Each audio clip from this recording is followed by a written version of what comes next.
পৌষ পার্বণের এবছরের পিঠের সিজনে আমাদের পিঠে হলো, এটা হচ্ছে দুধ পিঠে আর পাটিসাপটা, যেগুলো কিনা আমার খুব ফেভারিট। আর তুমি খাও দাও আর ভুলে যাও না, এটা খুব স্বাভাবিক। কি সত্যি, মানে একদিন খেলো তারপরে দিন বলছো কত টাকা পাই বাজারে? একদমই না। কতদিন ধরে ভুলে গেছো? একদম না।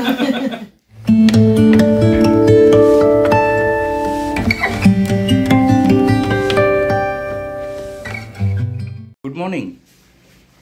এখন ঘড়িতে বাজছে 7টা, ওই 7টা 7:15 এরকম। আমি কিছুক্ষণ আগে রিম্বি তো স্কুলে চলে গেল। ওর ওই 6:25 এর মধ্যে ওর পুল কার যেটা সেটা চলে আসে।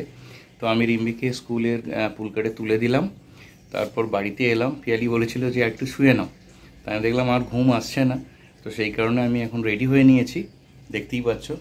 এখন যাচ্ছি আমাদেরই এখানে যে হালতু মার্কেট আছে, বাজার, সেখানে। কারণ পিয়ালি আমাকে বলেছে যে আজকে একটু মাছ আনতে হবে, কারণ এই নিয়ে একটু ঘটনা ঘটে গেছে কালকে। রিম্বি একদম মানে রেগে কাঁই হয়ে গেছে, কারণ ও আবার মাছ মাংস না হলে খুব একটা খেতে পারে না। আর কালকে রাত্রির থেকেই মানে ওর এত বেশি এই বাঁদরামো বেড়েছে আর কি, যে আমি মাছ নেই, ডিম ভাজা করে দিলে মুখটা একটু ঘুম হয়ে থাকছে। তাই কালকেই আমাকে পিয়ালি বলেছে দেখো ওর জন্য গিয়ে ভালো মাছ নিয়ে এসো। রিকের আবার ওসব কিছু নেই, ওকে শাকসবজি দিলেও ও খেয়ে নেয়, ওরও সব বায়না নেই। কিন্তু রিম্বিটার বড্ড বেশি বায়না, তো সেই কারণের জন্য আমি রেডি হয়ে নিয়েছি, এখন বাজারে বেরিয়ে যাব। তারপরে গিয়ে চলো বাজারে কী কী নেবো না নেবো সেগুলো তোমাদের সাথে শেয়ার করব। তোমরা ভিডিওটা কন্টিনিউ করতে থাকো।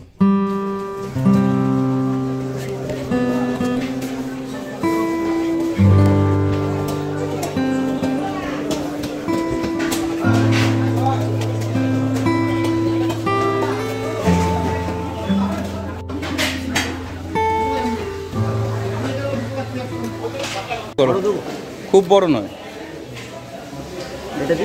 ওই তোমার 1.5 কিলো মতো একটা দাও। 1.5 কিলো?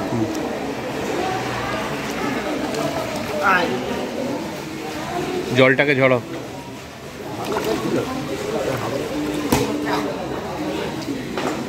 আর এখন আমি চলে এসেছি বাজারে, আর এসে তাপসের কাছ থেকে মাছ নিই। এখন ওকে বললাম যে মাছটা দাও, এরপর কিছু শাকসবজি নেওয়ার আছে, ওগুলো নিয়ে যাবো। বাবা, এত বড় লাফায় গো, পালাতে চাইছে।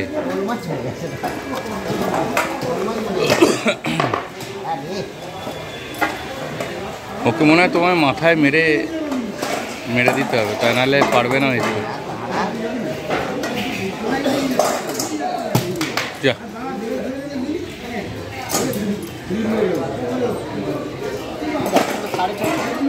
হ্যাঁ ওজনই তো করতে পারছো না।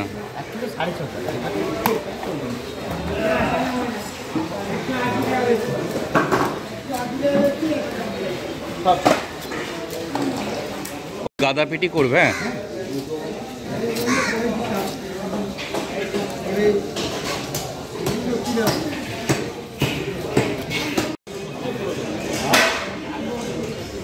এটা 1 কিলো চিংড়ি মাছ আছে তো। প্রথমে গিয়ে আমি তাপসের থেকে তো রুই মাছ নিয়ে নিলাম, আর তারপরে পিয়ালি বলেছিল চিংড়ি মাছ নিতে, আর তাই মাসির কাছে এলাম চিংড়ি মাছ নিতে। এখানে এসে 1 কিলো মতো চিংড়ি মাছ নিলাম। ভাই ভালো হবে তো মাছগুলো? ভালো হবে, মাছের চিন্তা করতে হবে না, মাছ খুবই ভালো মাছ। এই সবে এনে রাখলাম তো, টাটকা আপনাকে দিলাম টাটকা। আচ্ছা, একদম টাটকা। ইচ্ছা ছিল একটু পমফ্রেট নেওয়ার, কিন্তু আজকে এত কিছু নিয়ে গেলে মুশকিল হবে, কারণ ফ্রিজে রেখে খাওয়াটা আবার আমাদের অতটা পছন্দ করে না। মাছ নাকি? এটা কত করে যাচ্ছে? 600 টাকা। 600 টাকা। এটা ভেটকি? ভেটকি কত? এটা ভেটকি 500 টাকা। আর এটা তো হচ্ছে পার্সে কত? 400 টাকা। এটা পাবদা 350 টাকা। পমফ্রেট তো বললে কত? 500? 550। এটা ভোলা ভেটকি না? ভোলা 200 টাকা। 200। আর এইটা লইটাটা? আর চিংড়িটা তো নিলাম, চিংড়িটা আপনাকে দাম বলে দিয়েছি 330 টাকা কিলো। 330 টাকা। মাছের দামগুলো এখনো ঠিকঠাক আছে, এরপরে কি এখনো ঠিকঠাক আছে, মাছের দাম এখনো ঠিকঠাক আছে। এরপর কি বাড়বে আবার? এরপরে হয়তো গরম পড়লে তখন মাছটা একটু টেনে যাবে, তো তখন হয়তো একটু দামটা হয়তো বাড়তে পারে। তবে যাই বলো, তোমার এই মার্কেটে থেকে কিন্তু বালিগঞ্জ মার্কেটে মাছের দাম আবার একটু কম হয়। হ্যাঁ, ওখানটায় হয় কেন, ওখানটায় বিভিন্ন জায়গার থেকে মাছটা ঢোকে, ঠিক আছে। ওখানটায় আমরা হয়তো 2 কিলো এনে বেচি, ওরা হয়তো 10 কিলো এনে বেচে, সেই জায়গাটা আমরা ওদের সঙ্গে পাল্লা দিয়ে আমরা তুলতে পারবো না, দামের ওই জন্য ফারাক হয়ে যায়। হ্যাঁ, ওই জন্য ফারাকটা হয়ে যায়, ওই জন্য করেই আমাদেরটা একটু। তবে একটা জিনিসকে আবার এটাও নোটিস করেছি, এখানে কিন্তু এই মাছ বাজারের মাছের টেস্টটা ভালো, যে কারণের জন্য ওটা আমার বাড়ির কাছে হওয়া সত্ত্বেও আমি এখানে চলে আসি। সে তো ঠিক। আর জাস্ট কিছুক্ষণ আগে বাজার থেকে ফিরলাম, আর পিয়ালি বলল যে তোমাদেরকে দেখিয়ে দিতে কী কী নিয়ে এলাম। আজকে অনেক কিছুই নিয়ে চলে এসেছি, কারণ বাজারে তো দেখলেই রুই মাছ নিলাম, চিংড়ি মাছ নিলাম। আর পিয়ালি কিছুদিন আগে বাজারে গিয়েছিল ওই এঁচড় কেনার জন্য, তো আমি আজকে ভালো এঁচড় পেয়েছিলাম, তো ছেলেটা ছাড়িয়ে দিল। ওখানে বিক্রি করছিল অনেকটা দাম বেশি বলছিল, এখানে 100 টাকা কিলো নিচ্ছিল। দেখাই, এইটা এঁচড়টা ছাড়িয়ে দিয়েছে। এঁচড় ছাড়ানোটা তো একটা ডিফিকাল্ট কাজ, এই যে এঁচড় ছাড়িয়ে দিয়েছে, কারণ এটা একটা ডিফিকাল্ট কাজ। তো যাই হোক, পিয়ালি ছাড়ায়, কিন্তু এখন না ছাড়িয়ে নিয়ে এলে যদি কোনো রকম বিপত্তি ঘটে, সেই কারণে রিস্ক নিইনি। তো যাই হোক, এঁচড়, গন্ধরাজ লেবু নিতে বলেছিল, নিয়েছি। টমেটো, এতে আছে চিংড়ি মাছ, রুই মাছ, আর এই ডিমের ট্রেটা। এই ছিল আজকের আমার মার্কেটিং করা।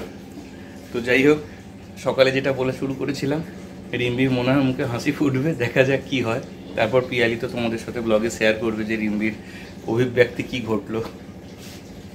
ঠিক আছে, তোমরা ব্লগটা কন্টিনিউ করো। এবার আমাকে স্নান টান করে অফিসের জন্য প্রস্তুতি নিতে হবে। আর আজকে তো তোমরা দেখলি বাজার থেকে কি কি এসেছে। আমি এখন ধোয়াধুয়ির কাজে লেগে পড়েছি, আর এখানে করব রান্না। এঁচোড়টা না টাটকা টাটকা খেতেই ভালো লাগে, এই কাটা এঁচোড় রেখে দিলে খুব একটা টেস্ট পাওয়া যায় না। নতুন এঁচোড় তো নিরামিষভাবেই বানাবো। ডাল করেছি এখানে, আর পালং শাকটা একটু মাছের তেলটা দিয়ে আমি ওটা ভেজেছি একটু রসুন দিয়ে। তো এবং মাছগুলো ধুয়ে নিই, তারপর আবার রান্নাবান্না বসাবো। এঁচোড়ের তরকারি হবে আলু ফুলকপি দিয়ে, ওই টমেটো দিয়ে, সর্ষে পোস্ত দিয়ে একটা মাছ দিয়ে ঝাল হবে, আর একটু চিংড়ি মাছও অল্প করে করব। আর ডাল আর শাক তো হয়েই গেছে। তো এদিকে রান্না করছি আর ওদিকে মাছ ধুয়ে নিচ্ছি, কারণ রিম্বিও স্কুল থেকে চলে আসবে। এদিকে তো টেস্ট পরীক্ষা হয়ে গেল, বাড়িতেই আছে। আর রিম্বি চলে আসবে, কারণ অনেকটা সকালেই বেরিয়েছে, এসে তো খিদেও পেয়ে যাবে, সেজন্য তাড়াতাড়ি করছি। আর আজকে বানাবো পিঠে, তো তার জন্য গোবিন্দভোগ চাল ভিজিয়ে রেখেছিলাম, সেটাই একটু গুঁড়িয়ে নেব। ছাঁকনির মধ্যে দিয়েছি, একটু শুকিয়ে গেছে। আর বাপের বাড়ি থেকে নিয়ে এসেছিলাম কতগুলো নারকেল, তো সেটা ফ্রিজে রেখে দিয়েছিলাম এই পিঠের সময় কাজে লাগবে বলে। তো এখানে এঁচোড়ের তরকারিও হয়ে গেছে, ঘি গরম মশলা দিয়ে নিরামিষভাবে একটু ফুলকপি দিয়ে চিংড়ি মাছ করেছি, আলু দিয়ে অল্প করে। আর এখানে রুই মাছ আলু ফুলকপি দিয়ে সর্ষে পোস্ত দিয়ে যে ঝাল, ওটা বানিয়েছি। এটা সবারই বেশ খেতে ভালো লাগে। তো যাই হোক, রান্নাবান্না তো কমপ্লিট হয়ে গেল। এবার ঝটপট করে ওই যে পিঠের চাল আছে ওটা গুঁড়িয়ে নেব, নারকেলটাও কুড়ে নেবো। এসব করতেও সময় লাগবে, আর পিঠেপুলি করতে তো বেশ সময়ই লাগে। আর বাড়ির লোক বলছে পৌষ পার্বণ চলে গেল, পিঠে বানালে না, তো পিঠে কবে খাবো। তো যাই হোক, একটু বানিয়ে ফেলি। পিঠে তো প্রত্যেক বাড়ি বানানো হয়। এখন স্কুল থেকে ফিরে গেছে। কেমন গেল রে আজকে? ভালো ছিল। আজকে আমাদের ওই সেই আমি বলে কজন লাস্ট ছিলাম, আমরা একটা স্পিচ দিয়েছি, ওরকম আমাদেরকে টপিক অ্যাসাইন করা হয়েছিল, ওই হিসেবে আমরা স্পিচ দিয়েছি। আজকে লাস্ট, সবাইকার শেষ। সবাইকার শেষ। আর রিম্বি এসেই সোয়েটারটা খুলে কোথায় গেছিলি রিম্বি? আমি দেখতে রান্নাঘরে করছি। রান্নাঘরে কি দেখলি? ভালো করেছো। ভালো হয়েছে না আজকে? ভালো। তোর জন্য তোর বাবাকে ওই সকালবেলা ঠান্ডায় উঠে বাজার যেতে হলো। এগুলো তুই অত্যাচার করছিস না? কেন, বাবাও তো বলছিল এঁচড় খাবে, তো আমি কি করবো? বাবা বলছিল তোর অত্যাচারে গেছে। বাবা দুদিন পরে তো যেতে পারত, সব সবজি ছিল। আমি একাই খাবো, তাহলে ঠিক আছে ভালো। না, একা খাবি কেন? আমরা তো নাও খেয়ে থাকতে পারি, তুই তো না খেয়ে থাকতে পারছিস না। আমি না খেয়ে থাকতে পারি, আমি ভেবেছিলাম তুমি হয়তো ডিম করে তা ডিম করেছিলাম তো, তোর মুখটা তো হাঁড়ির মতো ছিল কালকে। কোথায় হাঁড়ির মতো ছিল? আমি কালকে ঘুমও হয়নি বলে তাই।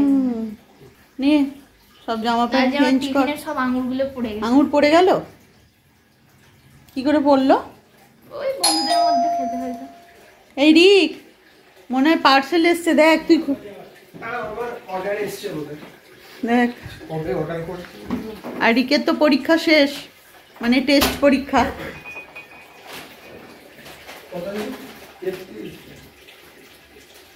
কি অর্ডার দিয়েছে রে, কি অর্ডার দিয়েছে বলতো এমনি?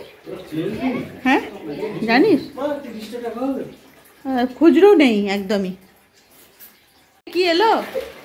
আরে আমি ওই ট্রাই করার জন্য যে ফ্রি ডেলিভারি 33 রুপিস দাম হয় এটা, 33 নিয়েছে, ডেলিভারি চার্জ নেয় না এই জিও মার্ট থেকে। কি আনলি ওটা দেখা? চিপস কি দেখাবো বাবা? ও চিপস আনলি, আর এদিকে বলছিস আমি ক্যালোরি কমিয়ে দিচ্ছি, ক্যালোরি বার্ন হচ্ছে, আবার তো ক্যালোরি ইনটেক করে নিচ্ছিস। কিছু তো বুঝছি না। সেদিনকে দুজনে 2 প্যাকেট কি চিপস অর্ডার করলি, কোথা থেকে অর্ডার করলি? ওটা জেপ্টো। আর আজকে কোথা থেকে? এটা জিও মার্ট। একদম খাবি না এখন, স্নান করে ভাত খাবি না। পয়সা দিয়েছি, স্নান করে ভাত খাবি এখন। দেখা যাক। রিকের তো টেস্ট পরীক্ষা হয়ে গেল, আর 1 মাস আছে কিন্তু। কত তারিখ থেকে পরীক্ষা বল? 22 ফেব্রুয়ারি না ডিসেম্বর। আর 1 মাস আছে মোটা, মানে 2-1 দিন ছাড়া। আর টেস্ট পরীক্ষা কেমন হলো সবাই জিজ্ঞেস করছে বল। কে জিজ্ঞেস করছে? হ্যাঁ সবাই জিজ্ঞেস করছে। হয়েছে মোটামুটি। হয়েছে মোটামুটি। আর ফাইনাল কেমন হবে? কেমন প্রস্তুতি? দাও কেমন না প্রস্তুতিটা কেমন নিচ্ছিস বল? সবারই চলছে। আর এখানে একদম মানে ব্ল্যাঙ্ক, এই কি বলে, কমফোর্টার এনে বেশ গদি করে বসে পড়েছে। এখানেই পড়ছে, এখানেই শুচ্ছে। নে স্নান করে নে। করছি না, আমার সর্দি হয়েছে। আচ্ছা। আর রিম্বি এখন বসে গেছে খেতে। তেল দিয়েছো মাছের? হ্যাঁ পালং শাক মাছের তেল দিয়ে, এটা তো তোর ভাল লাগে খেতে। বলছে একটু ডাল নিবি, ডাল করেছি। না না না না না না, আরে টমেটো দিয়ে ডাল করেছি, অল্প একটু নিবি। ওটা লাস্টে খাবো। এই যে লেবু আছে, লেবু দিয়ে খাবো। লেবু দিয়ে, ওটা কাগজি লেবু। ওটা বাটিতে দেবে আমাকে, বাটিতে দেবে। বাটিতে? হ্যাঁ চুমকি চুমকি খেয়ে নেবো লাস্ট। এঁচোড়টায় তো চিংড়ি দিইনি, কেমন হয়েছে দেখ। নিরামিষ করেছি। কয়েকদিন হয়ে যাবে, যখন এঁচোড়টা আরেকটু বড় হয়ে যাবে তখন চিংড়ি মাছ দিয়ে করব। এই যে হু হু করছিস কেন? তুই স্নান করে নে না। আমি করছি না, সর্দি হয়ে গেছে বলছি, কালকেই করলাম তো। প্রতিদিন একই গল্প, আজ বললে বলে কাল করেছি, কাল বললে বলে আজ করেছি। চল তোকে ডালটা দিই। হ্যাঁ নে রিম্বি, ডালটা খাওয়া হয়ে গেলে ডালটা চুমকে খাবি। আর এখানে পিঠের পুর করার জন্য আমি নারকেলটা কুড়ে নিয়ে বসিয়ে দিয়েছি কড়ার মধ্যে, আর একটু খোয়া ক্ষীরও দিয়েছি, গ্রেট করে দিয়েছি। আর এর মধ্যে দিচ্ছি এখন গুড়। গুড়ের যে কি গন্ধ, মানে গন্ধ তো নেই, তো যাই হোক, ওই মানে একটু এসেন্স দিয়ে দেয় বোধ হয়। নামি পাটালি গুড়, গুড় কোথাও ভালো পাওয়া যায় না। এগুলো একটু পুরটা বানিয়ে নিই। এটা পাটিসাপটা, দুধ পিঠে সবেতেই এটা যাবে, একটু বেশি করেই বানিয়ে রাখছি। তো যাই হোক, এই পুরটা বানিয়ে রাখলে আবার 2-1 দিন পিঠে করা যাবে। আজকে তো সবটা লাগবে না।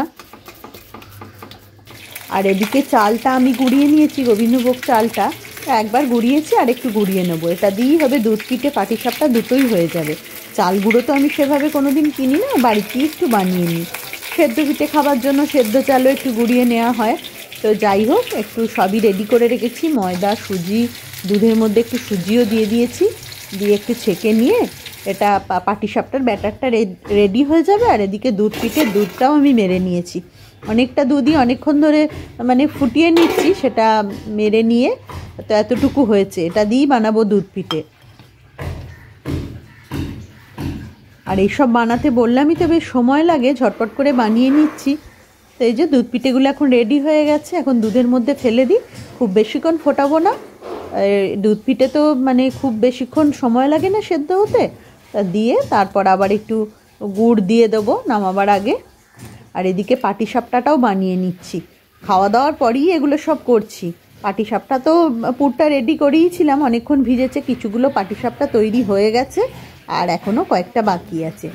ভাত টাত খেয়ে এগুলো করতে লেগে পড়েছিলাম, কারণ সন্ধে হয়ে গেলে না আর মানে সন্ধেবেলা খুব একটা ভালো লাগে না, ঠান্ডার মধ্যে অনেকক্ষণ দাঁড়িয়ে দাঁড়িয়ে তা এতগুলো পাটিসাপটা রেডি হয়ে গেছে, দুধ পিঠেও রেডি হয়ে গেছে, সবই করে নিয়ে মোটামুটি আমি রান্নাঘর ক্লিন করে ফেলেছি। এবার একটু শুয়ে পড়ব।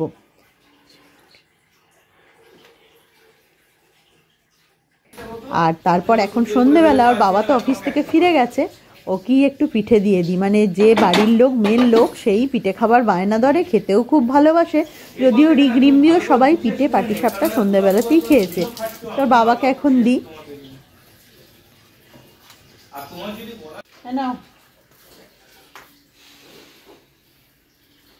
এবারে পাটিসাপটা আর দুধ পিঠে। হ্যাঁ, পিঠে পার্বণের দিন তো হলো না, তো সেই দিন করতে পারলাম না, আর ঘিটাও এসে পৌঁছয়নি। তো যাই হোক, কালকে ঘি আসাতে আজকে একটু পাটিসাপটা করলাম, কিন্তু ঘিটা ভালো গন্ধ নেই জানো তো, কারণ হ্যাঁ মিরি খেয়েছে, বলছি যার কাছে ঘি নাও তিনি তো অসুস্থ, এই ঘিটা ভালো গন্ধ নেই। ঘিটা ভালোই পাচ্ছি গন্ধ পাচ্ছ? না, আমিও পাটিসাপটাতে খেলাম, ভালো ছিল ঘিটা। তোমার মায়ের না কোনো জিনিস পোষায় না। না না, আমি দেখলাম বেশ একটা ভালো, মানে আর কি সবকিছু কেনো, আমাকে দিয়ে কেনালে তোমার সব ভুল হয়। তার ইয়ে নিয়ে এলাম, লেবু নিয়ে এলাম, গন্ধরাজ লেবু, কালকে নিয়ে এলাম ঘি, আজকে বললো খারাপ। এবার থেকে সব তুমি যে ঘিটা আনো সেই গন্ধ আর এই গন্ধ বলো জিও। মানে বাবা বেশি কিছু বলছেন, এটা পেয়ে গেছে না। ওই কেমন হয়েছে? একজনই তো পিঠে খাওয়ার জন্য এটা করে না। এটা একটু খেয়ে বলো কেমন হয়েছে। এটা কি দুধ পিঠে? তুই তো খেয়েছিস। আমার রিভিউ তো, বাবার রিভিউ ম্যাটার করে না বেশি। ভালো হয়েছে, দারুণ হয়েছে। পৌষ পার্বণে, তাই তো?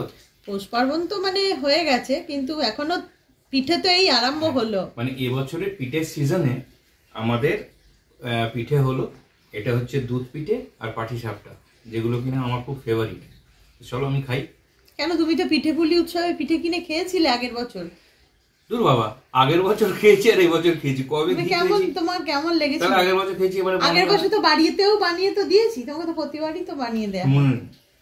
হ্যাঁ, তা ভিডিওটা যারা আগের বছরের এক্ষুনি সার্চ করবে তারা তো দেখতে পাবে, যারা মনে করবে তারা সার্চ করে নি। আর তুমি খাও দাও আর ভুলে যাও না, এটা খুব স্বাভাবিক। কি সত্যি, মানে একদিন খেলো তারপরে দিন বলছো কত টাকা পাই বাজারে? একদমই না। কতদিন ধরে ভুলে গেছো? একদম ভুলে যাইনি। এবং লাস্টে আজকে জিজ্ঞেস করলাম তুমি টাকাটা দেবে না দেবে না, হ্যাঁ স্ট্রেট অ্যান্সার দেখুন। দেখো তোমার ইনকাম আর আমার, বলো তো।